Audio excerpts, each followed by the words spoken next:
Welcome to the show. I'm your host, Vince Douglas Gregory. Yes, I have an amazing show for you. Where it's coming from, where it came from, I don't know. But Manny, and how many games does the MLB play in a month? A team based what it is. And also, why does the quarterback get paid more? But don't worry, don't fret. I will get down to the nitty gritty. Family program, I won't be showing anything.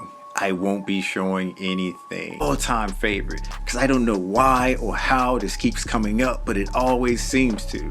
But until it comes up again, and when it does, I'm just gonna say, really? We doing this again? And that is, college football is better than NFL. I know, but it's not me. I'm not saying this. It's not me. I'm not saying this. Now, if we would have just logged how many games it's played in a month, I don't know where you actually want to go. Are you referring to all of the baseball teams playing? The baseball team playing, assuming there's no lockout or strike going on, but it's going to ignore anything like that or any conditions, abnormal conditions, period. We're just gonna go ahead and put that in a box and we're gonna throw it that way and throw it again. Why are we throwing it 3 times? 3 strikes, you're out, homie. 3 strikes. We're referring to one baseball team playing in a month, 4 weeks in a month. Let's just say that. Let's just say that because we might not be able to agree on that. But we're just going to set that standard and say there are 4 weeks in a month. And within that 1 week, there's 7 days. Yes, 7 days. I know it's a crazy concept. It's a crazy idea. Who would have thunk? Who would have came up? But for the purpose of this, that's what it's going to be. And to determine games Major League Baseball team is going to play within that month. So assuming there's 4 days within a week, during those 7 days play series, like if team A is playing team B, or you need to be are playing the Los Angeles Dodgers in a 3-game series, they will be 3 different days. Assuming we're going in order and it's not the beginning of the season, but that's a whole different conversation. And let's keep this straight. Let's keep this serious and straight. 3 game series, consecutive days. Now, let's say the next series would be a travel series, meaning you need at least 1 day, and there's 7 days in the week, and you're using the next day to travel, and then that's 6, right? 6 out of the 7. 6 out of the 7. Gonna have an extra day off. So when you have that extra day off, you're still gonna, unless you got home games, and let's just say you're gonna have the next couple of or 6-game home series. We can go 7-game home series with, and then play about 5. You keeping up? And then the next home series that you have, so we already got some games to count for then. And now you're going on the road, and you're gonna have to do a road trip day. You're gonna need that road or travel day, and so you can take that away from the 7, but you've already got 2 accounted for. So now you're left with 4. And you have a 3-game series there, but then you got to travel again, and that's gonna go into the total. You keeping count? You keeping count? Come on. Days in, and we've already at 16. Next series go, whether you're playing 6 games or whether you're playing 7 or some weird number, you're already at 16 games. Between 20, 21, 23, and it's easy to check. You can easily check my math. But you asked me, for whatever reason, you asked me and you wanted me to just tell it how it is, give you that real, even though you could have just went to the website itself and looked at your favorite team or your team that you don't know about, because let's be serious, who watches baseball? Yes, I would raise my hand now, but I don't need to. You already know. How can I inform you on something you already know? I maintain being the truth teller. So not my spirit animal, because my spirit animal is still RIP. If you know, around 20, 21, 22, depending on making up games or whatnot. But consider what kind of series it is, whether it's a 3-game or 4-game, if it's a road trip, if it's a home stand, somewhere around that number. But if you want to be more exact, when the schedule comes out, for you to put your eyes on and not take your eyes out, but just open up and assume, or open up your eyes and play make-believe. Whatever works for you, whatever and when works you do that, best, you'll see that team plays no day, and you take all of the things that you need to count. You're gonna run out of hands, but I'd suggest you keep those shoes on. I'd suggest you keep those shoes on and break out a calculator. If you don't have a calculator, use your cell phone. If you don't have the imaginary friend that you talk to every day, he or her knows you the number. They will be able to give you the number, and when they count it up, it'll be there, and you will have an exact. And if you wanted to just estimate it out, how I did, you can use that method. I will not sell it to you. It is free for you to use at your own. Use it. I don't care. But the thing is, that leads me to, I guess I don't care, but sharing is caring. And having your NFL or your NFL quarterback, because this is not story time, but this is complex time. This is outside the box thinking time. This is a little bit creative thinking. Just know this: thinking is involved. Quarterback is on the rookie deal, so he's usually not getting paid. Actually, he's not getting paid more. Because there was a point where rookie quarterbacks were coming in and getting drafted, and they were getting paid. Rookie quarterbacks were getting hurt on that deal and just not living up to it. Others just wasn't good enough for his college skills into the NFL. But that was the risk that you. Then they finally came to their senses. And a collective bargaining agreement at that time put a cap on how much you can pay rookies, how much you can pay rookie quarterbacks in a number of years. And it's more team friendly, is more franchise of that CBA, then you will feel the effects of this. But if you were a don't quote me on it. You got paid a lot off the potential and not necessarily what you were doing and the money that you. Yes, the quarterback was getting paid far more than the rest of the players. This is time to think. This is the thinking time, and just go ahead. It's okay to imagine too. I imagine a lot, but I don't imagine dragons. You ain't here for that. And I don't play fantasy sports. So we even. Playmaker on the team already. The playmaker, a skilled player on offense, a receiver. There occasionally there's a offensive lineman, more than likely a left tackle that's getting paid a lot because he is the best or one of the best in the game. And what's the point of running if you can't protect the quarterback, or if you can't make running lanes for the running back receiver that's getting paid the mega bucks, because he gets separation, or the quarterback to throw to, because his catching radius is amazing. Ball anywhere close to him. He's able to snag yards, able to catch. But I don't think they count for much anymore, or they don't use that terminology, but that no one else knows. You can pat yourself on the back. I will pat myself on the back, but now in those instances, those playmakers on offense, whether it's case anymore, but a playmaker on offense or your left tackle can possibly still get paid more than the quarterback. And I haven't went over to where you have a playmaker or playmakers there. Usually one of the linebackers, middle linebacker, weak side linebacker.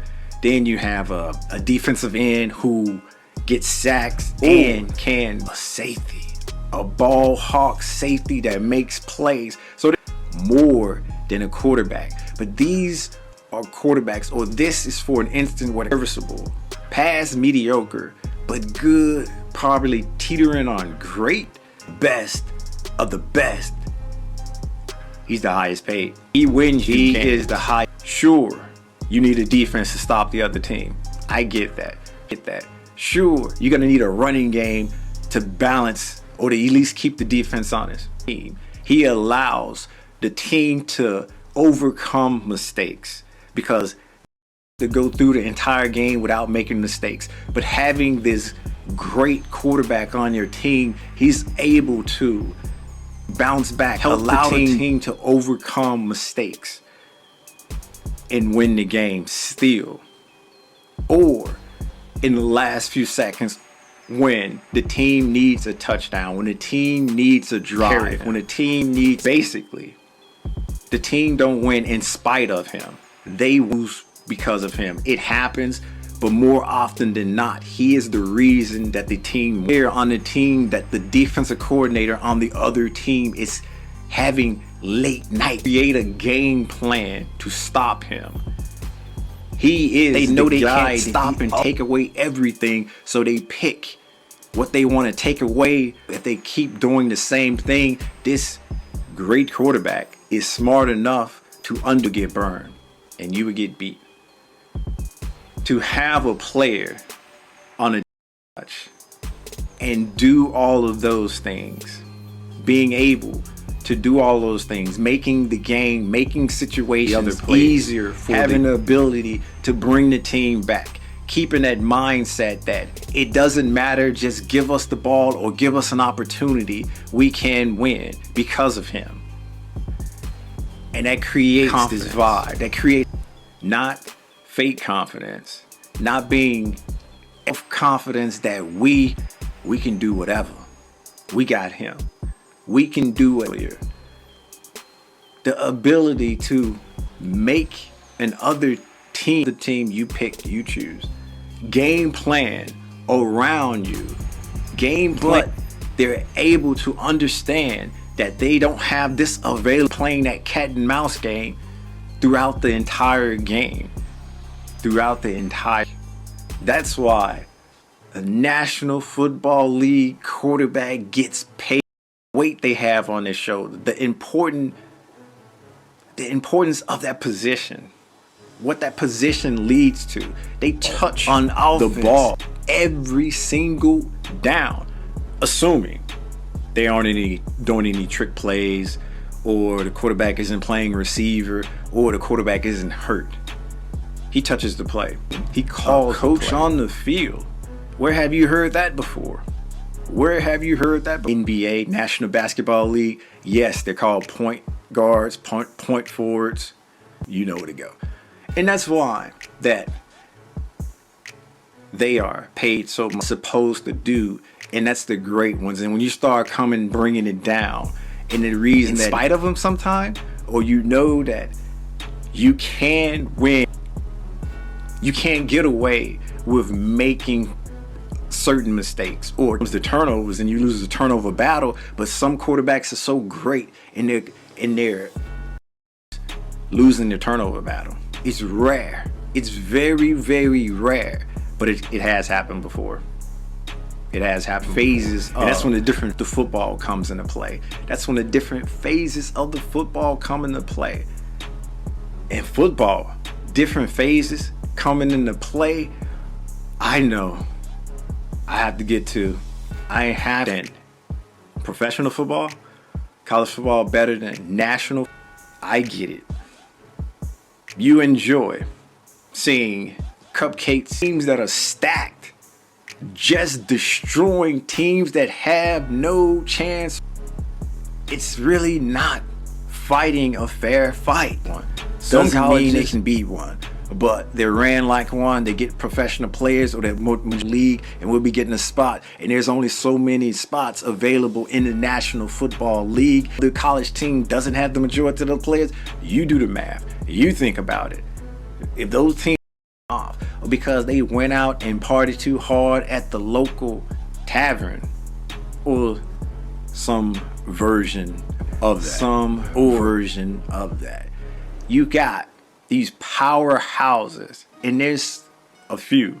Then you have the ones a little bit under powerhouses who think they are powerhouses or used to be powerhouses, but they're not anymore. So they're. I gave you many options.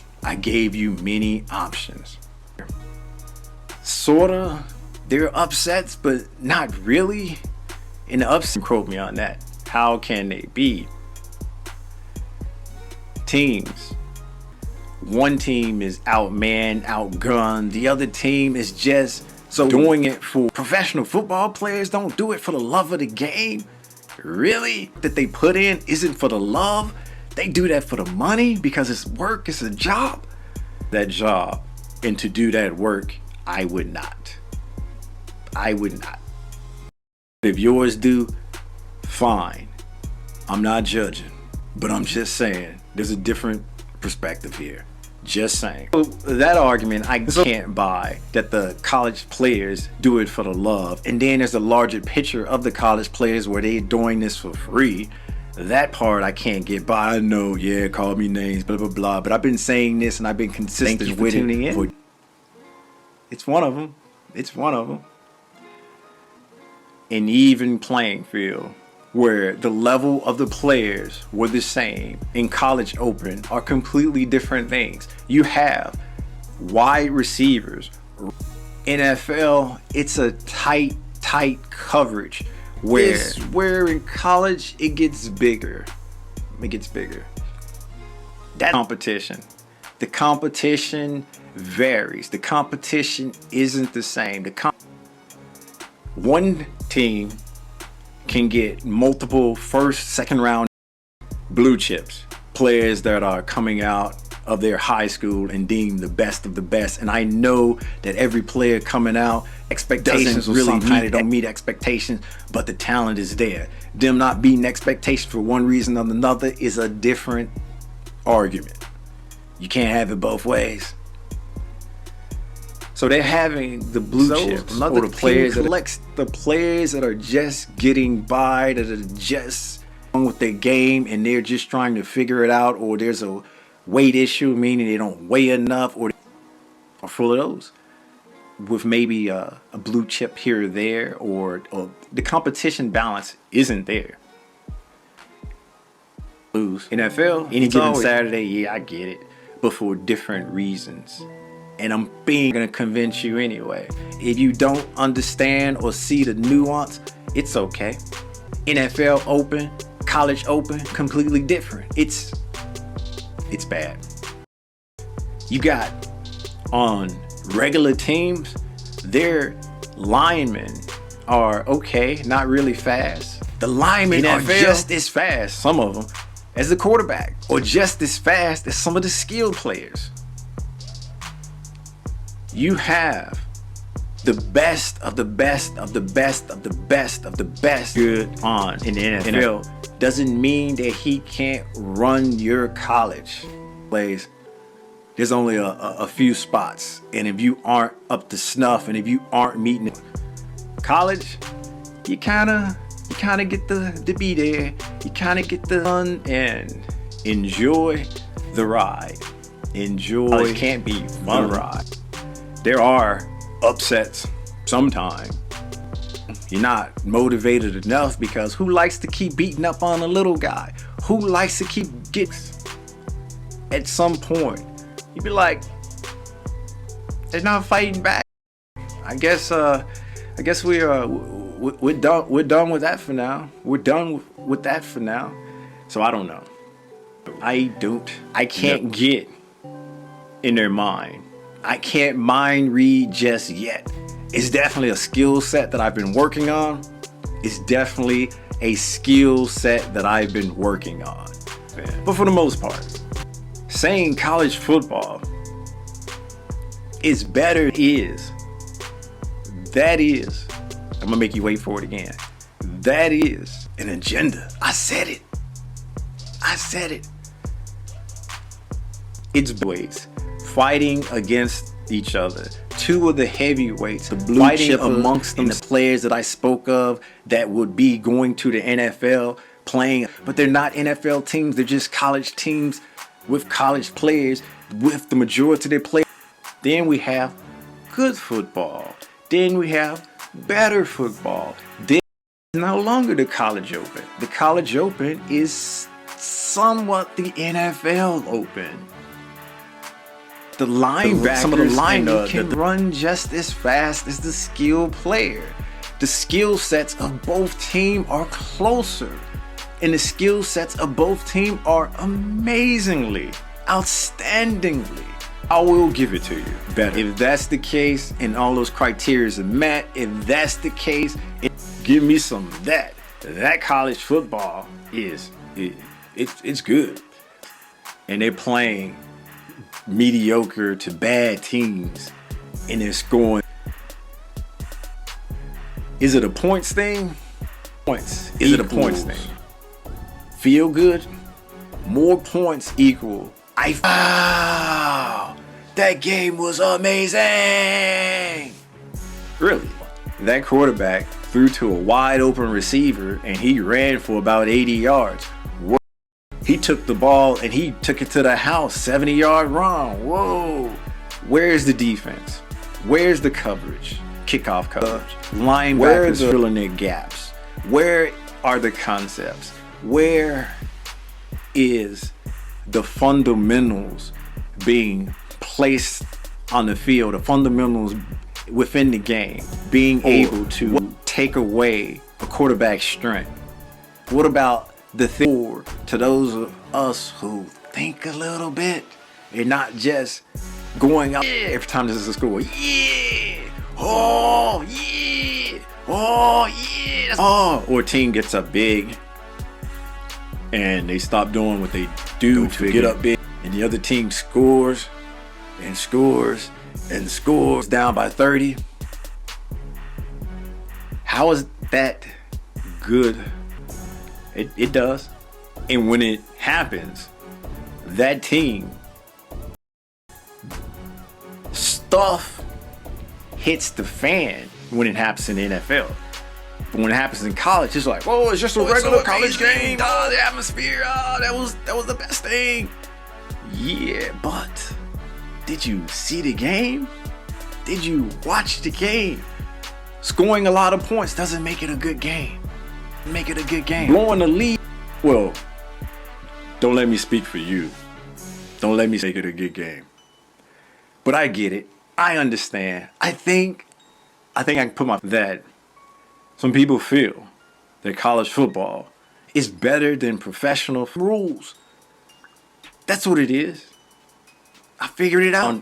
That you can come up with off the fly how many games a professional. Yeah.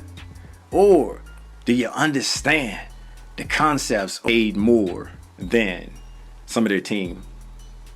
But it's not always it's not developing, or it can just be bad. Serviceable. You can win with them, but you're not winning because of levels of that. And also, are you one of these people who still believe that college football is better than the NFL? If so, make that make sense for me. There's so many concepts, there's so many questions that, and only you can help me. Only you.